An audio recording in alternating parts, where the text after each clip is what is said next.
Good evening and welcome to the Royal Opera House, both to our audience here in the Claw studio upstairs and to all of you watching worldwide on YouTube. I'm Jonathan Bate, Shakespearean scholar and Provost of Worcester College, Oxford, and this evening we're going to look inside the Royal Opera's captivating production of Verdi's Macbeth, or Macbeth as the original Italian has it. Macbeth, Shakespeare's shortest, darkest, most intensely poetic tragedy. The great tragedy of ambition and the story of a very forceful wife, Lady Macbeth. We all know the most memorable lines, even if we've never seen the play. The witches double, double, toil and trouble. Macbeth's, is this a dagger which I see before me? Lady Macbeth's out-damned spot. And the extraordinary speech when she dies that begins tomorrow and tomorrow and tomorrow and ends with the image of life as a poor player strutting and fretting his hour upon the stage, a tale told by an idiot full of sound and fury, signifying nothing. Written in 1606, when Shakespeare was at the height of his powers, it addresses many of the obsessions of the recently crowned King James, patron of Shakespeare's acting company: the divine right of kings, the unification of England and Scotland, witchcraft, the gunpowder plot. Then, through the 18th century and the Romantic period, it remained one of the most admired and frequently staged of Shakespeare's plays, a vehicle for all the great actors and actresses, and a gift to the Romantic taste for the supernatural and the Gothic. As we all know, Verdi was passionate about Shakespeare, at the climax of his career writing his masterpieces Othello and Falstaff, planning but never completing A King Lear. But Macbeth was his first foray into the world of the bard, premiered in Florence in 1847. The subject was suggested to him by a poet friend called Andrea Maffei, who also helped Verdi out when he wasn't exactly satisfied with the work of his librettist, Francesco Maria Piave. The plot follows the original play closely, but there are some significant changes. Where Shakespeare has 3 witches, Verdi has an entire chorus of them. We do not witness the heart-rending scene when Lady Macbeth and her children are slaughtered, though, as we've heard, we get Macduff's reaction to it. And Verdi characteristically adds a chorus of refugees singing about their downtrodden country. He remains true, however, to the spirit of the play and the villainous but mesmerising characters of Macbeth and Lady Macbeth. Created by director Phyllida Lloyd in 2002, this powerful production will take to the Royal Opera House stage from the 25th of March and will be live in cinemas worldwide on the 4th of April. You can find details on the Royal Opera House website. Let's take a look.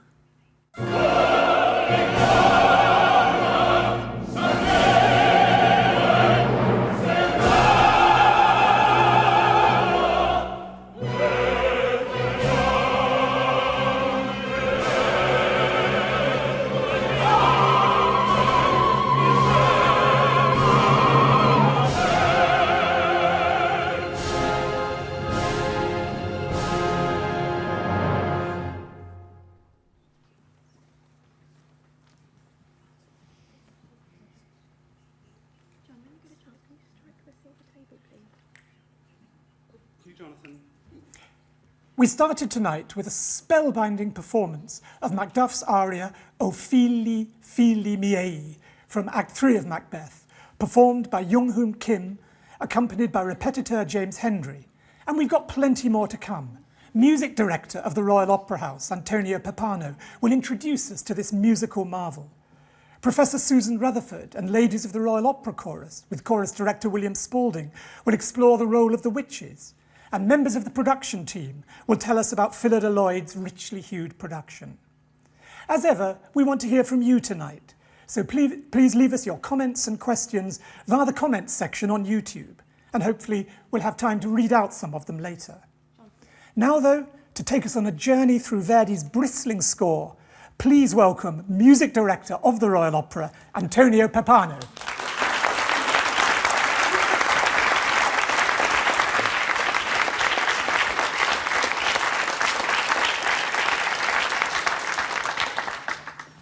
Ladies and gentlemen, good evening. 1846, 1847. This opera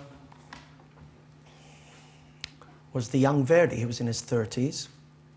So the conventions of the bel canto operas, the overture, the entrance aria, the chorus in between, the caballetta, the recitatives introducing arias, all that is still there. So what makes this piece different from his other bel canto influenced operas? Well, a lot of it has to do with the orchestra.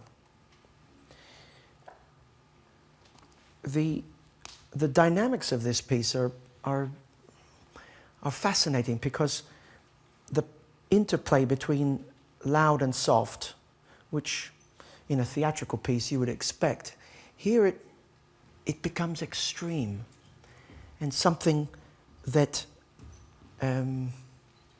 that becomes a feature of the whole thing. I mean, if we hear the beginning of the prelude, for instance, which quotes music that we'll hear later, and witches' music, you'll hear the stirring in this music, and you'll hear, well, they talk later of a cat in heat mewing, but there are a lot of trills in the witches' music, but I don't want to preempt what the ladies' chorus and Maestro Spalding are going to tell you, but listen to the difference of dynamics here. Just three woodwind instruments here. One.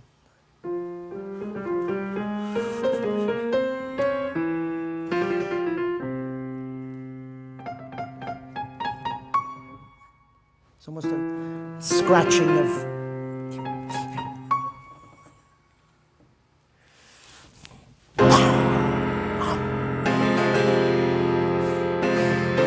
Screeching.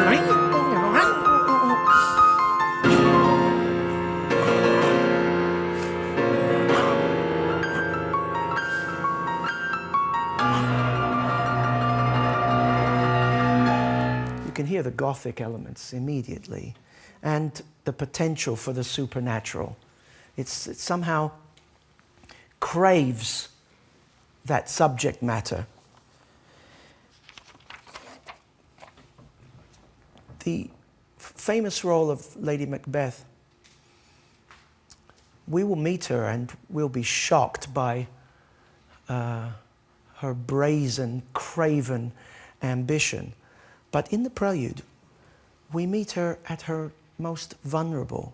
A portrait of her, the out, out, damn spot music is, there are a couple of versions of it. This is one of them.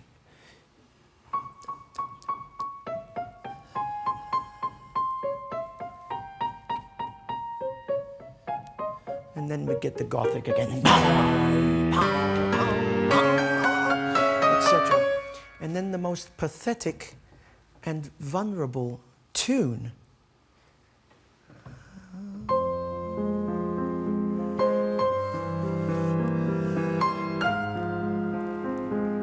Now, from all we've heard about Lady Macbeth, you wouldn't associate this with her at all. Goes on, it develops. It's quite extraordinary, this.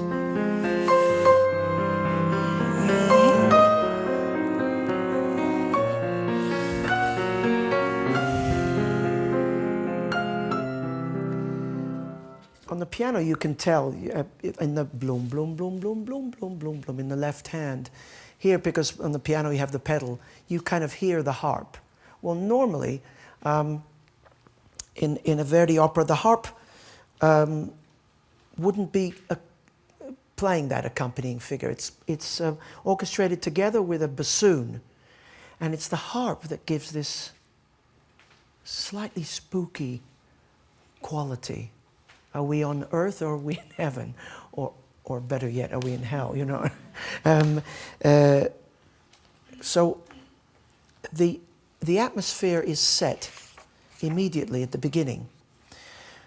We hear about the witches. Yes, Verdi had a choice. Does he have 3 solo singers, or does he have a chorus? He decides on a chorus. 3 definite groups introduced by the storm music here.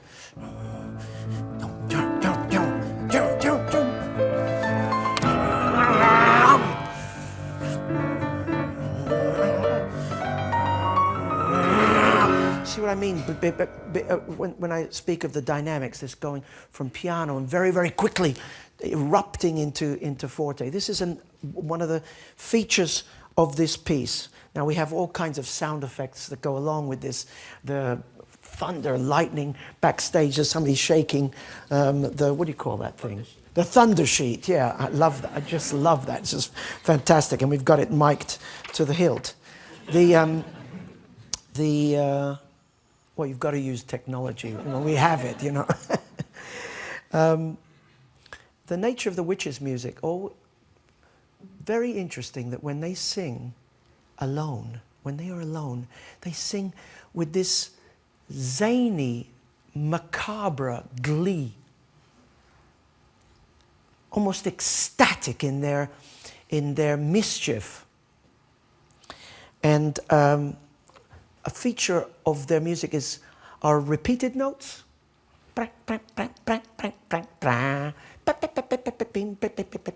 And Verdi's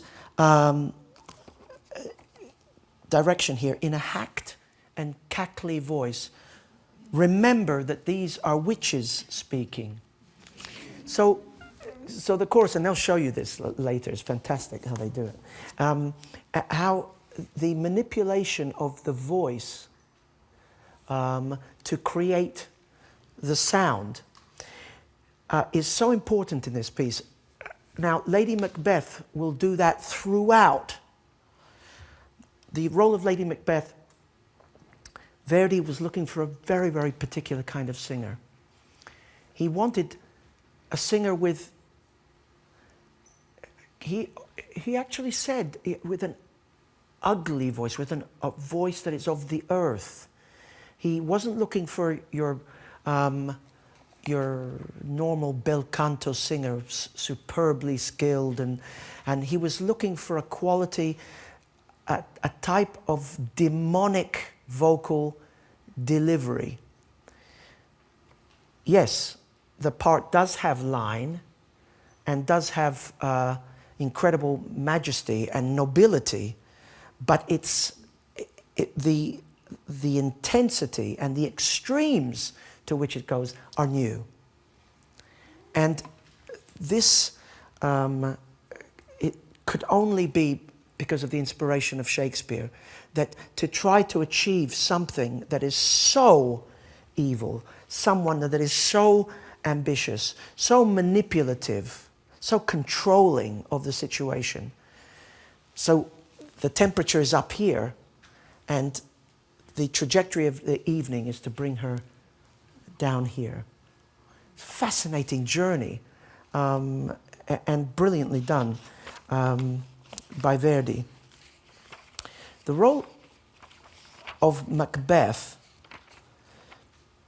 is a little bit more puzzling, because although he's on one hand a traditional Verdi baritone with all the declamation, and he has the scene, is this a dagger which I see before me? Yes, but the insecurity of the character is fresh. Usually the Verdi baritones are, you know, they're there to lead, they're there to have the girl, although they never get her.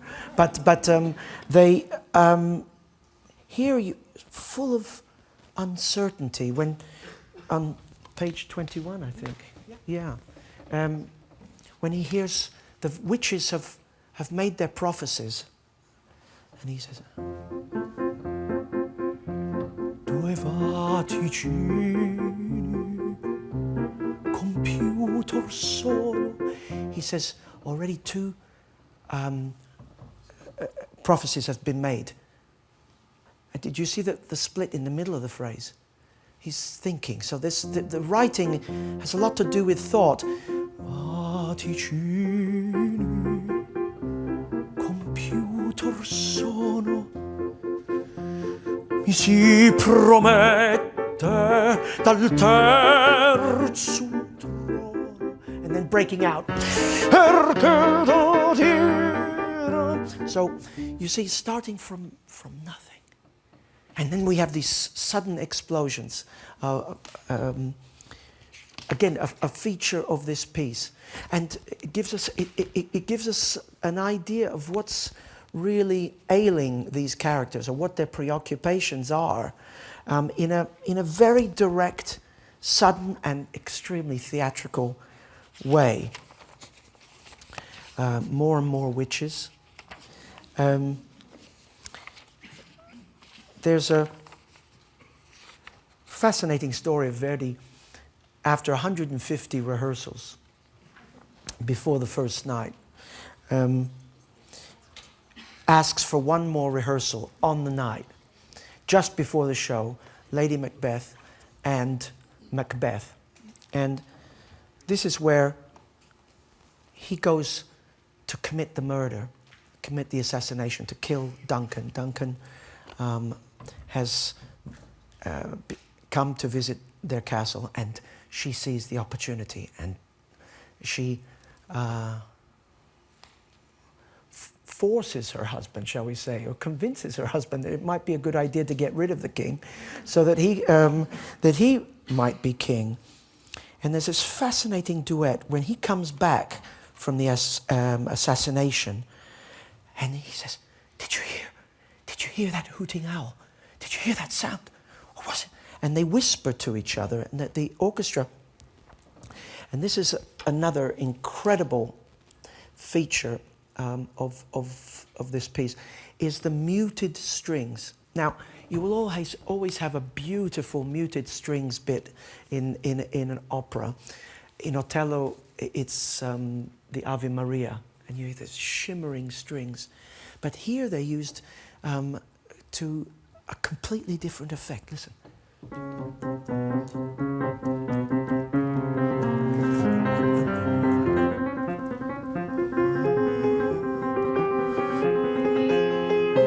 The singers are singing, "Dirlo stridere, te ste che mai dici, io ti anso di te." And Verdi couldn't get this soft enough.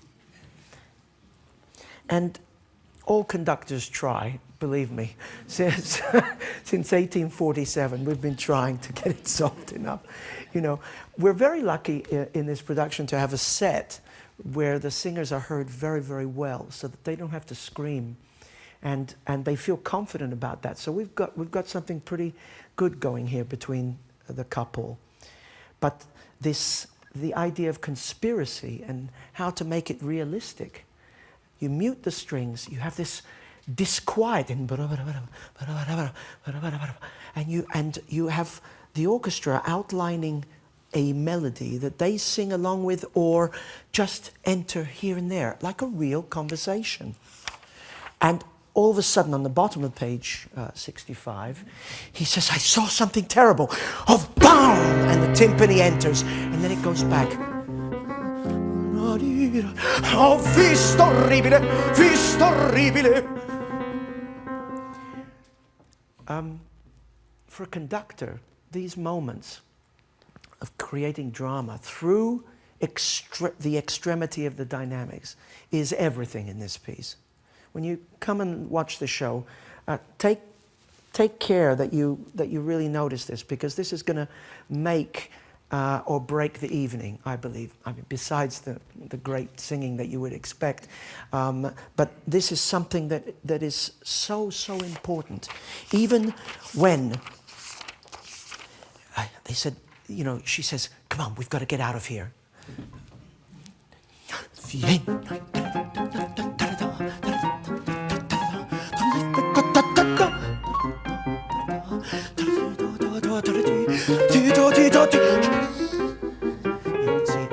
Always going to the... You must be quiet, must be quiet, must be quiet. It's fantastic. One of the big features in this piece is also the chorus, the big chorus opera. And calling upon all the wrath that God can muster to swallow up whole the perpetrator of this murder. You get a mighty noise, and the melody really comes later, but this invocation, boom!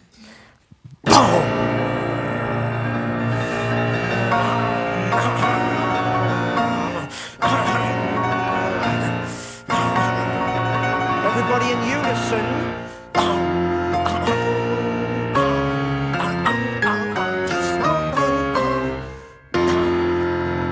It's granitic and absolutely without mercy, and it really points a finger. Da da ti da da ti, even it prays to God Can you imagine? This, the whole chorus is singing, but Lady Macbeth and Macbeth are also singing. So they've got to sing their hearts out, looking like they're innocent. I find this incredible on the stage. You know, that they join in the general shock and awe of this moment. Then there's a prayer to God. God, you who can penetrate into our hearts, give us light, show us the way, help us find the culprit. And we hear this, the tune, Lira tua. Now listen to the accompaniment. Listen to the accompaniment, the poisonous nature of the accompaniment, without the tune. Listen, play that again. There's like something. You hardly notice it, but it's there. And listen to the accusative nature of the melody. Ira tu, ira tu.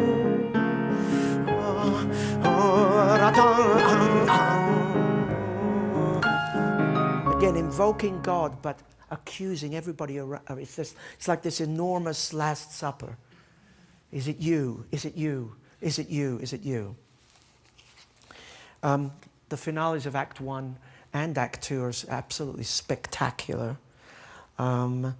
because they involve the chorus and because they involve everybody on stage, to give contrast to these domestic scenes, which are full of fire and fury, believe me. Very interestingly enough, when Verdi revised the opera, when the piece was invited to the Paris Opera, 1865, he changed quite a bit of it, and he added an aria in Act 2 for Lady Macbeth. It's an aria that prepares the way for all the killing, and in her view, justified killing, to get rid of the people who are in their way. But it's, of all the spooky moments, it is perhaps the spookiest. There's a music that introduces it is very reminiscent of Amneris's music in Act 4 of Aida, which is 25 years later. I mean, much later. Listen.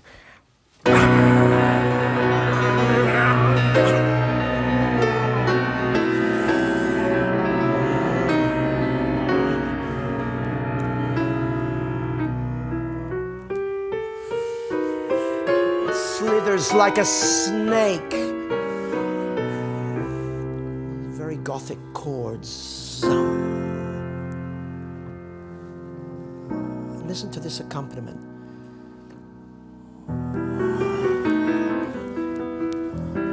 It says, make the light dark so that nobody can see what we're doing.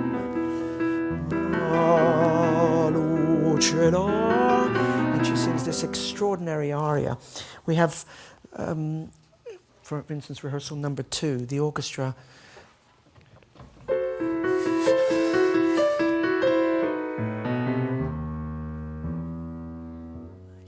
And it says parlante, almost spoken. Nuovo delitto. And nuovo delitto, a new crime. But to me, this is the first moment you see maybe a little chink in the armor of Lady Macbeth. Listen to the tune again. No, the dee.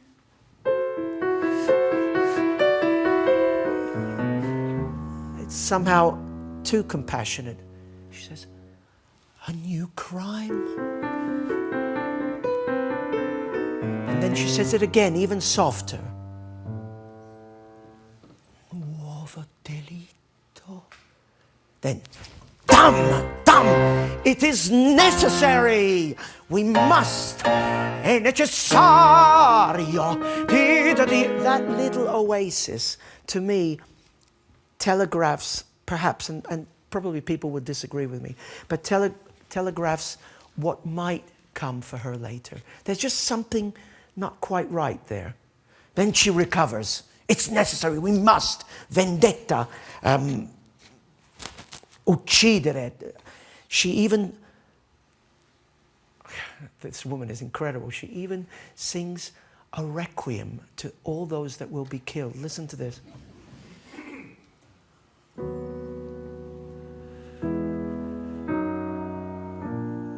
In religious chords, it's beautiful.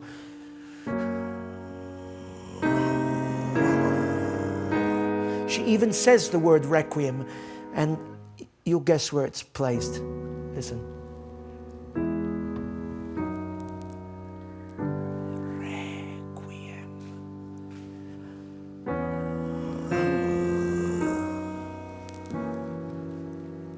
Oh, it's just absolutely fantastic. And the opera has just one highlight after another. Great banquet scene. The Hallucinations of Macbeth, where the orchestra, together with the singers, is so explosive and so communicative to the audience as theatre. There's the great sleepwalking scene to see her reduced to just someone stringing phrases together, and you hear the scraping of the hands in the accompaniment, brilliantly done by Verdi. But I want you to hear Lady Macbeth in her prime, in other words, her entrance. And I'm very happy to introduce to you Anna Smirnova, who is covering the role of Lady Macbeth, and who will sing to you the first aria. Now here, Anna, please come.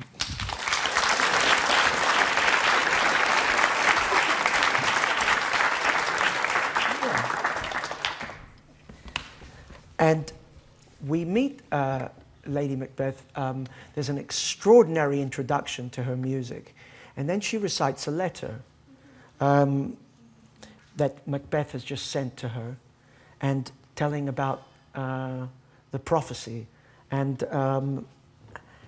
telling her to keep this a secret, keep this close to her heart. And she says, ambitious spirit you are, Macbeth. You want greatness, but do you have it in you to achieve it? And the aria goes on from there. She says, this road that we're going to travel is full of misdeeds, the road to power, and will not forgive stepping back. It's only that way we're going. It is an aria, a cavatina and cabaletta. For our purposes here, we're only going to do one verse of the cabaletta, but I assure you, in the performances there are two. But here we go. So this is the opening. This is the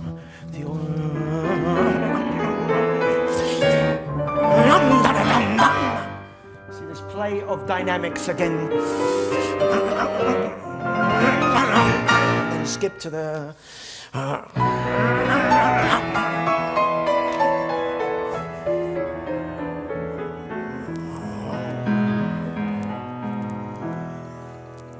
Nel dì della vittoria io le incontrai, stupito io n'era per le udite cose, quando i nunzi del re mi salutarono sir di caudore, vaticini uscito dalle veggenti stesse che predissero un serto al capo mio.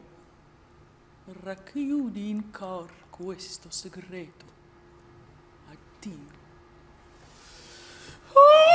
Ambizioso spirito, tu sei Macbetto, alla grandezza lì, ma sarai tu malvagio.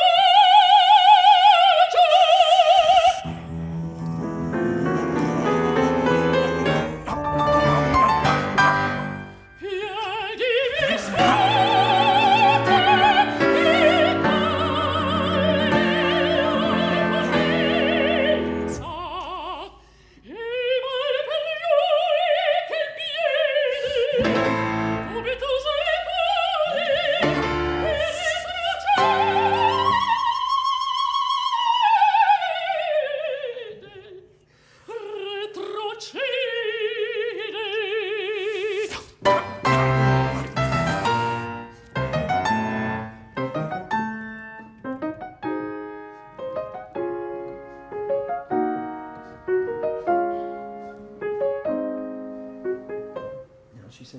to me, Macbeth.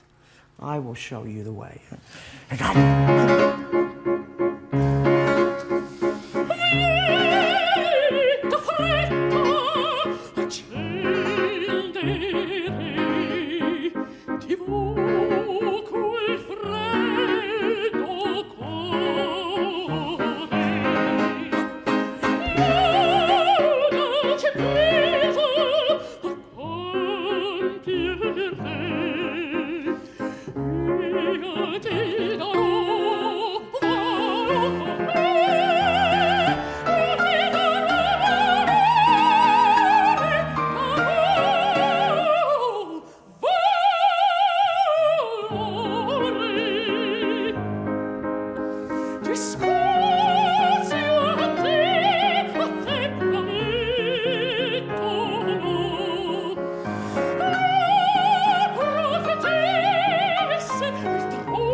Wow, terrific.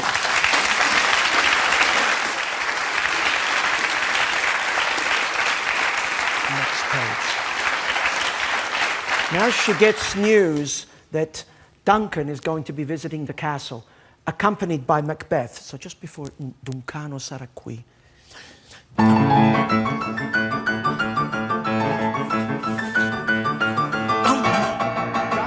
Duncan will be here.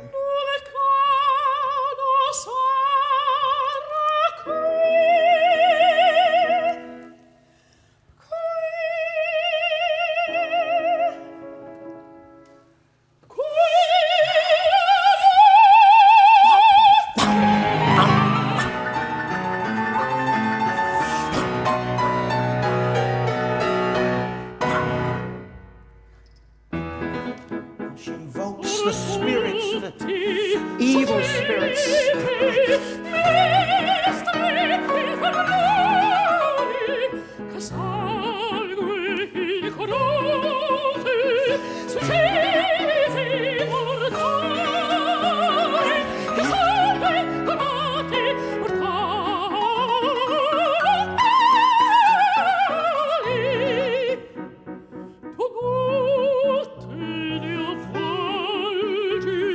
Di Tibro in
Fabulous.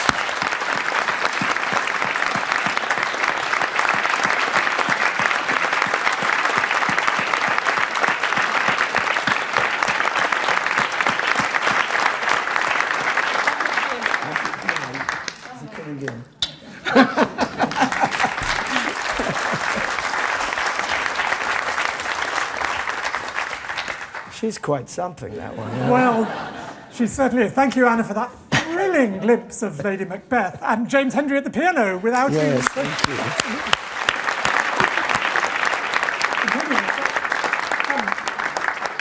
That was an astonishing introduction to an opera that some of us feel is not quite up there with Falstaff and Othello, but I think you've persuaded me that it is. Do I sense that you're not of the view that this is a mere first attempt at Shakespeare, but Verdi has really got it?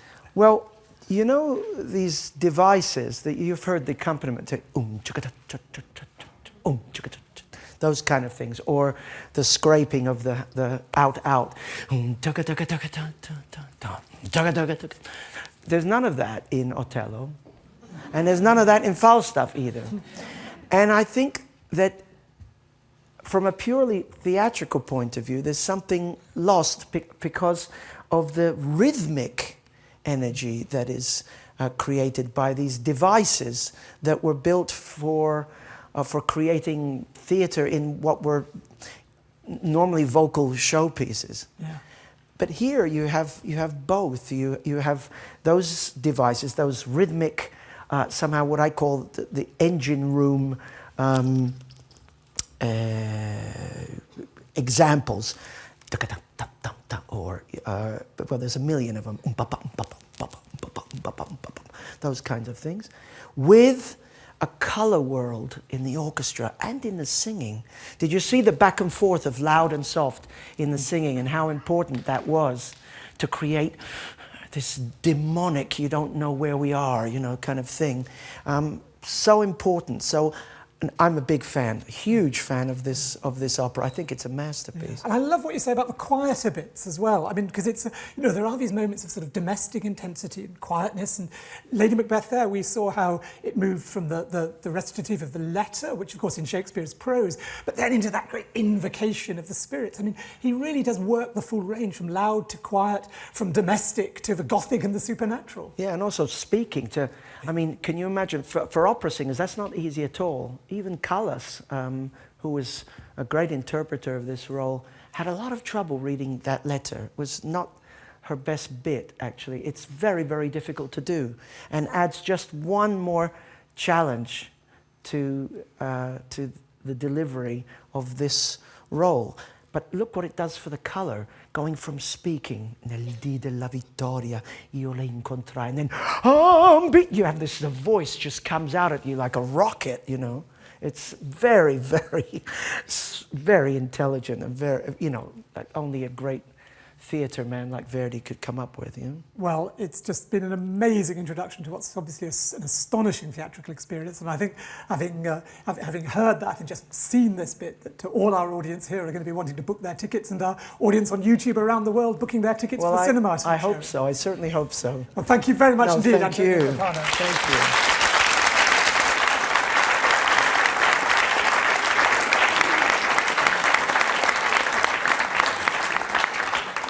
Well, don't forget that we really do want to hear from you this evening, so leave your comments on YouTube and we'll try and read them out later in the evening.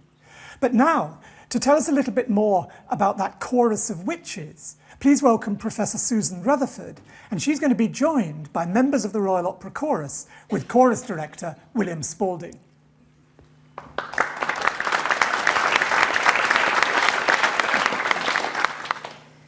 As that curtain rose on the very first performances of Verdi's Macbeth in Italy in 1847, the audience must have known almost immediately that they were in some kind of topsy-turvy world. Most Italian operas opened with a male chorus, or sometimes a mixed chorus. Very few began with an all-female chorus, and certainly not one like this. When women assembled to sing in opera, they usually did so in order to lament, or to console, or to celebrate. Here, instead, was what one Italian critic described as a disgusting fantasy of lurid, bearded witches. Malevolent creatures reveling in mischief-making and havoc, and capable of befuddling even the most renowned and courageous male warriors. And who were these women? Shakespeare's Macbeth was first staged around 1606, when witch trials were at their height across Europe. Britain's new king, James I, formerly James VI of Scotland, had himself interrogated some of the women in the first big witch trials that had taken place in North Berwick in the 1590s. They were accused of summoning up a storm that had forced James and his new bride to take refuge in Norway for some weeks, and, more importantly perhaps, of claiming that the devil regarded James as his greatest enemy.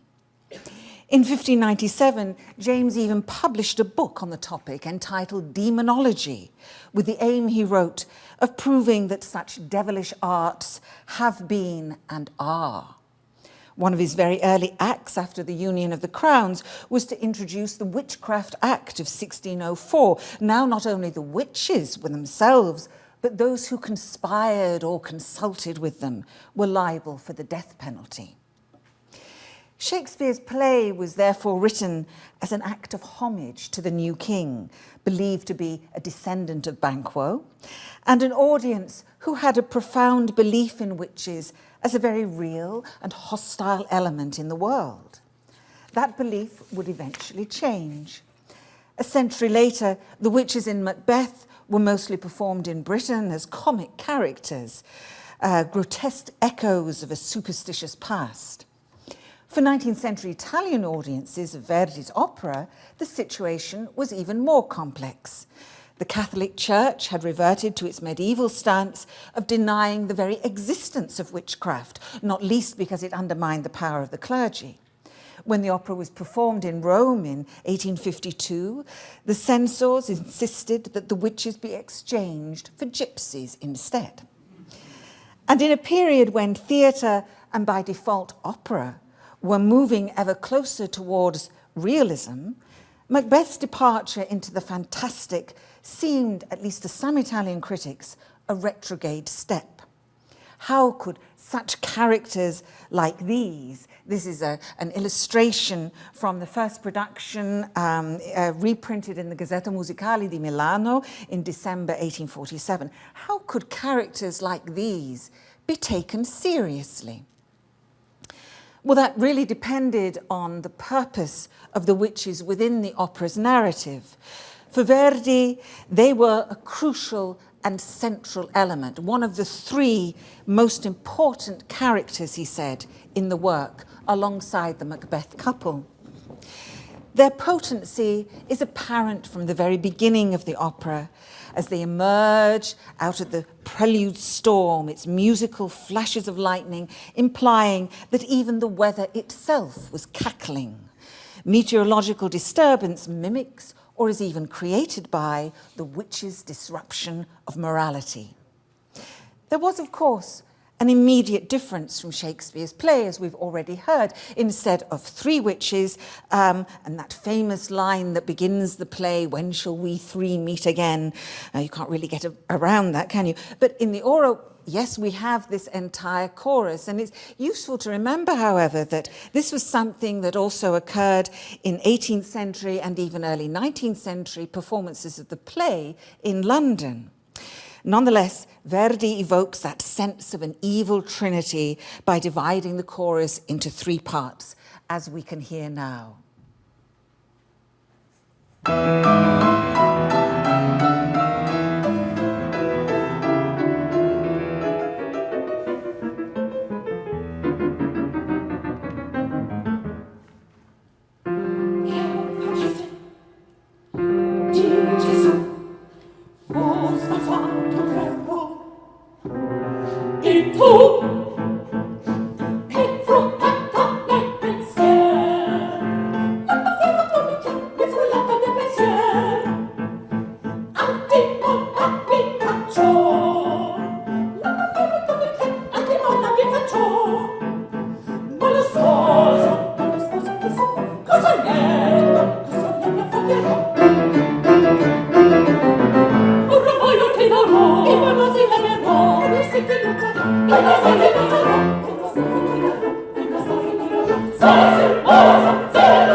A defining feature of this chorus is laughter, expressed through the trills and the jaunty rhythm. For Verdi's female characters, a sense of humour is usually an assertion of autonomy. His laughing women are not, or so it seems, intent on pleasing men, but rather on pleasing themselves. Maddalena in Rigoletto and Preziosilla in La Forza del Destino, both women who sell their bodies laugh. So too does Violetta in La Traviata, at least until she ceases to be a courtesan. Domesticity brings her only tears. Similarly, the witch's laughter here foreshadows that of Lady Macbeth's mockery of Macbeth after he has murdered Duncan. Her jeers of folie, so central to the meaning of the scene, Verdi argued, sliced through her husband's manhood like a surgeon's knife. The witch's laughter even found visual representation. This is the cover of the vocal score of the Paris revision Verdi completed in 1865. The dancing witches here, only 3 as we can see, encapsulate gleeful physicality. But on the arrival of Macbeth and Banquo, the witches' musical style changes. Now they adopt a much more formal and ritualistic tone, one designed to give due weight to their claims to prophecy.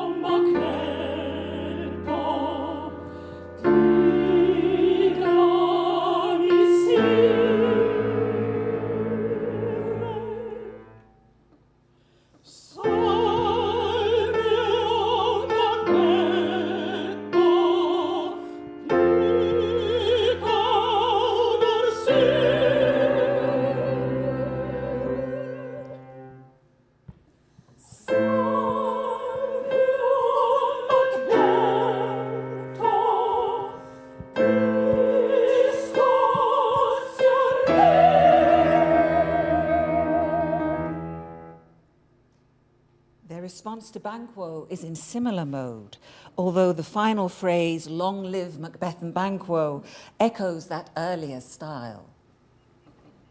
Thank you.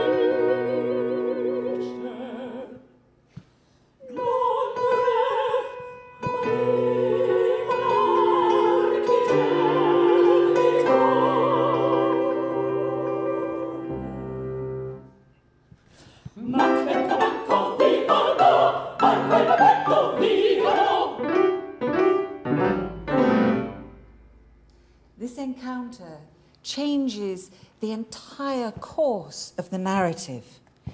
By placing these insinuations in the heads of Macbeth and Banquo, the witches open up another interior realm within the character's consciousness, one that is an alternative reality, a seam of horror that becomes an abyss, the one in which the protagonists find only insanity and death. And the witches also arguably open up another sphere of experience for the spectators too, because that interior realm is externalized for us through theatrical spectacle. This is the vocal score of the Italian version, and this scene in Act 3 depicted here is the tour de force, where Hecate will summon first the head of an armed man, then a bloody child, and finally a boy wearing a crown, each with their own prophecies about the future, such as Macbeth cannot be killed by man born of woman, and that his reign will only end when Birnam Wood comes to Dunsinane. And then, much to Macbeth's dismay, of course, the sequence of 8 kings, Banquo's heirs, arrive. And so the depiction of a fantastic past of centuries ago paradoxically required the most advanced modern stage machinery. In short, the representation of the witches in Verdi's Macbeth combined both old and new. In this final excerpt by the witches, they're preparing the cauldron with their hideous recipe of snakes' tongues and monkey's blood.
was absolutely amazing. William, this kind of veering between demonic incantation and manic laughter, is that a bit of a challenge for you and your ladies? Maybe for me, not for my ladies. Challenging, yes, everything that is worth something is very challenging. On the other hand, it's quite interesting and very unusual, this part, as it's not every chorus part that has such a rich a succession of different colors and combinations. You've got the individual voice groups, you've got all three together. Sometimes you've got three different texts at the same time, and so there's no shortage of different approaches that Verdi demands from us. So that's quite rewarding to work out and accomplish with these. Indeed, and we probably all learned double toil and trouble when we were at school. Do you have to sort of put the Shakespeare chants out of your mind in order to focus entirely on the Verdi, or is there still something there? I guess the answer would be yes and no, because sure, fire burn and cauldron bubble, it has such a ring that is so dear to us English speakers, and that's really something very individual, very unique. It's basically, you can't really render that as it is, but Verdi did find ways to render it in his own way. The double toil and trouble is a refrain. It occurs in the Shakespeare version several times, and Verdi was able to conjure up the impression, the atmosphere of a refrain. There's also the boiling bolli. The ladies sing bolli twice, which has its, and you get the different melodies which recur.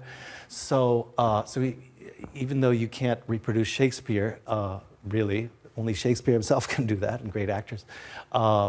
He was still able to render it in his own way, the effect of it. So yeah. Now, Susan, you mentioned that witches were being burned across Europe as the play was performed, but I suppose in the era of feminism and Me Too, we're perhaps a little uncomfortable with the idea of demonizing unruly women by calling them witches. Is that a problem for a 21st century production? I don't think so.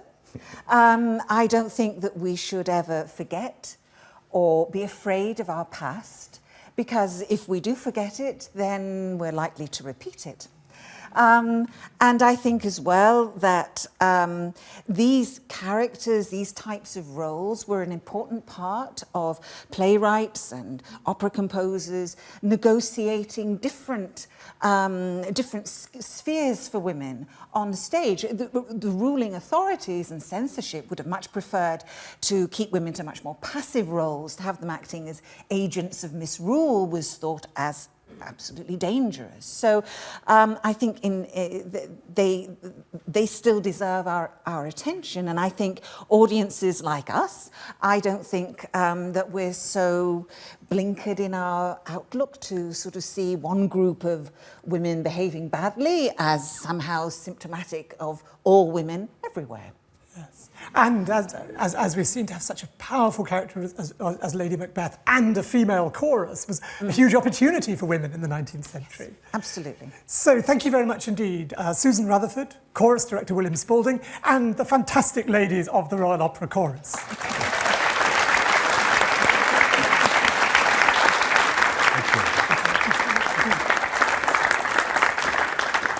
Well, if after tonight's insight you want to discover even more about Macbeth, we have a digital programme available for free on our website. To access it, go to roh.org.uk/publications and use the code FREEMACBETH in capitals. This is the third revival of Phyllida Lloyd's production of Verdi's Macbeth here at the Royal Opera House. And to tell us about the process of bringing it back to the stage, please now welcome revival director Dan Dooner and revival choreographer Kirsty Tapp.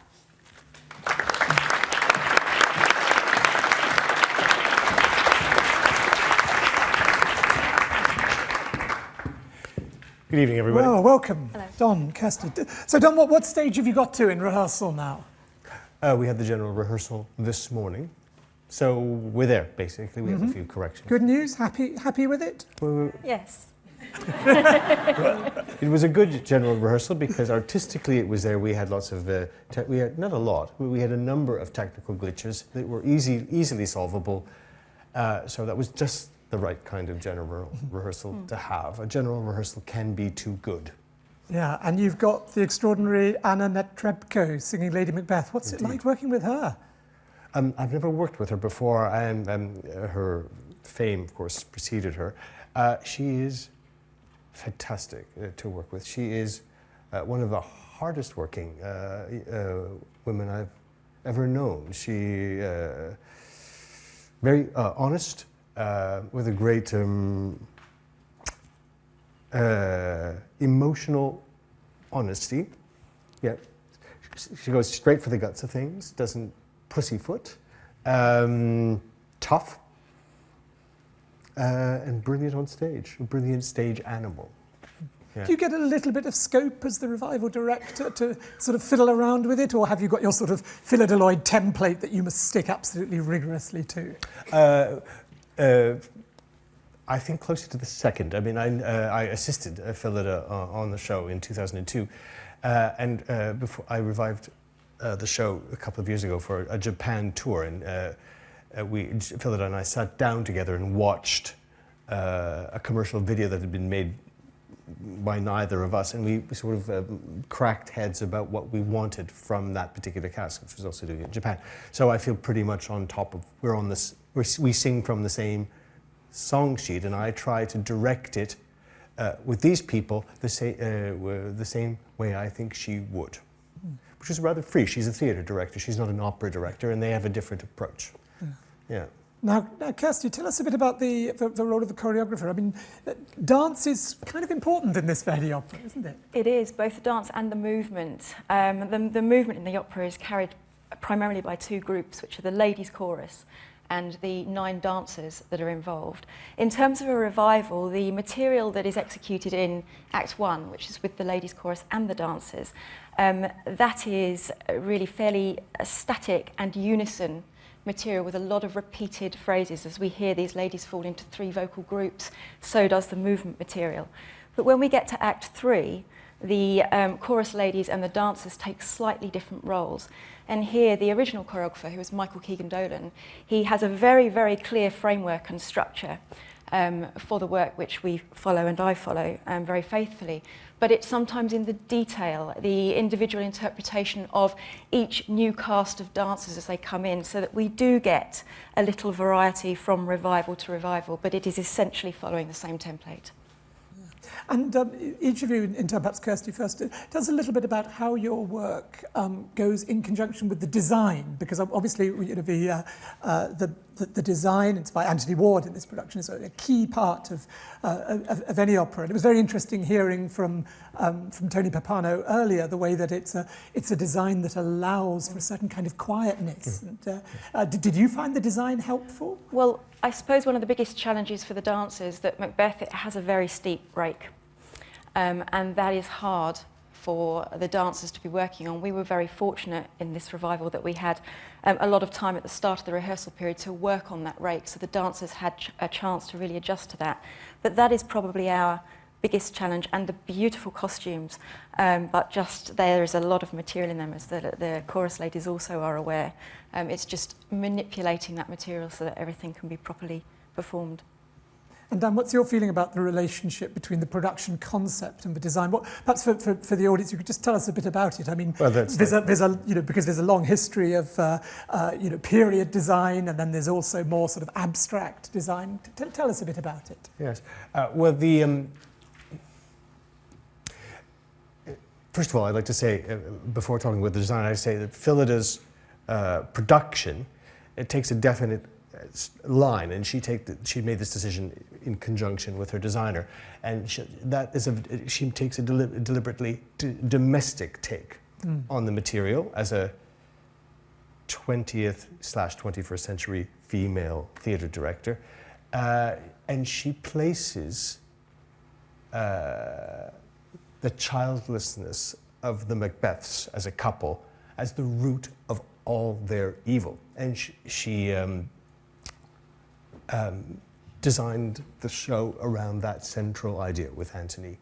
The look of the show is, I would call, fusion, in that it's a little bit modern, it's a little bit Japanese, there are Mexican ingredients with the witches, definitely. obvious ones.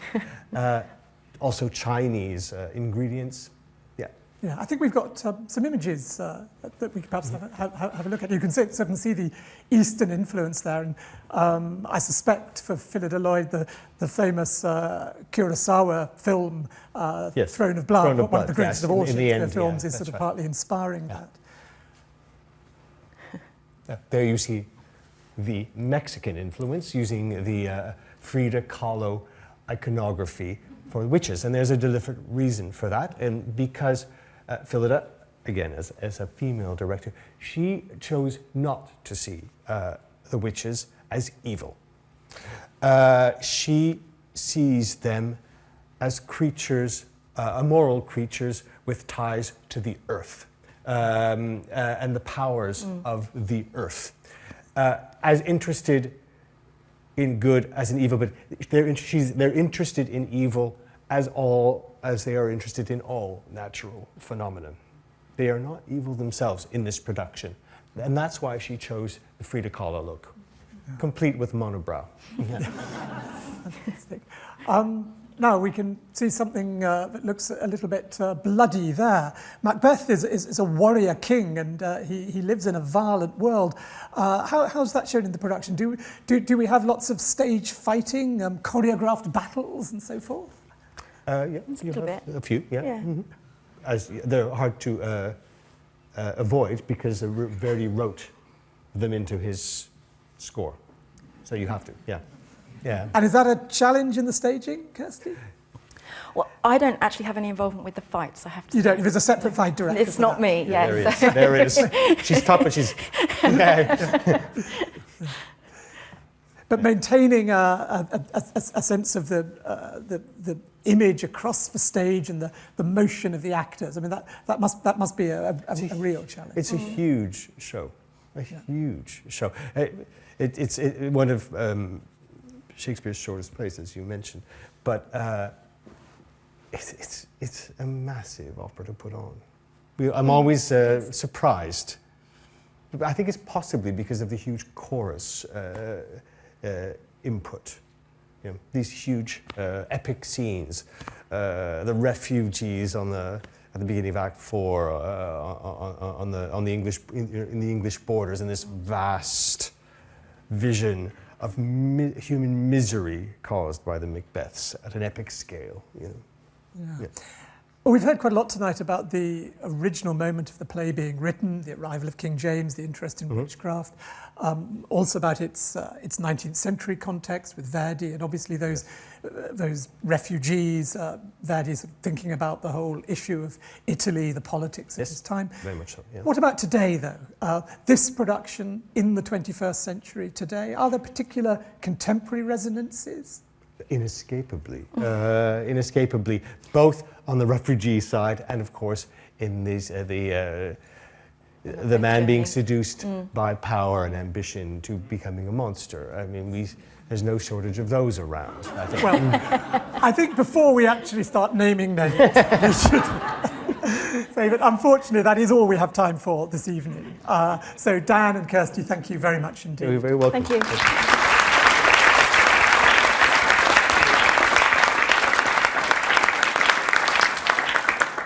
Well, we've had people watching from Austria, from Brazil, from Turkey, from Poland, from Mongolia, Romania, Germany. And we've had some great comments on the YouTube site. Noel in Vegas says, instant goosebumps. Well, I'm not surprised after the extraordinary opening we had tonight with that Macduff. Beautiful. Just proves music and the arts expand across the world. And then a comment from somebody in Canada. Papano is brilliant to listen to and watch. Hearing him speak is like listening to a master storyteller. And it certainly was.